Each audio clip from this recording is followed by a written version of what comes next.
জিজ্ঞেস করি, গত 5 বছরে 10 বছরে পেট্রোলের দাম কত গুণ বৃদ্ধি পেয়েছে? যেই পেট্রোলের দাম ছিল 50 টাকা, সেই পেট্রোল আজকে 100 টাকা। যেই ডিজেলের দাম ছিল 42 টাকা, এই ডিজেলের দাম আজকে 100 টাকার কাছাকাছি। শুধু পেট্রোল ডিজেল না, রেশন শপে কেরোসিন থেকে শুরু করে আটার দাম থেকে শুরু করে চালের দাম আজকে জিএসটি বসিয়ে মানুষের ক্রয় ক্ষমতার বাইরে নিয়ে গেছে।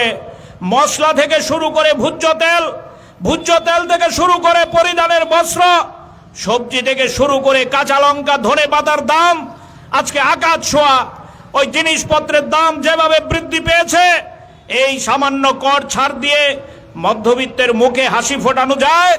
ভারতবর্ষে অর্থনীতিবিদরা বলছেন এই নিয়মে দেশে আরো জিনিসপত্রের দাম বাড়বে, গরিব আরো গরিব হবে, বেকাররা আরো কাজ হারাবে, ছাত্রদের লেখার ব্যবস্থা থাকবে না, স্বাস্থ্যের কোনো গ্যারান্টি হবে না।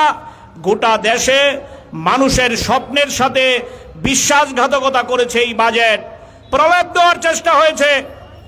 তাই আমরা বামপন্থীরা মানুষকে সজাগ করার জন্য, সতর্ক করার জন্য রাস্তায় নেমেছি।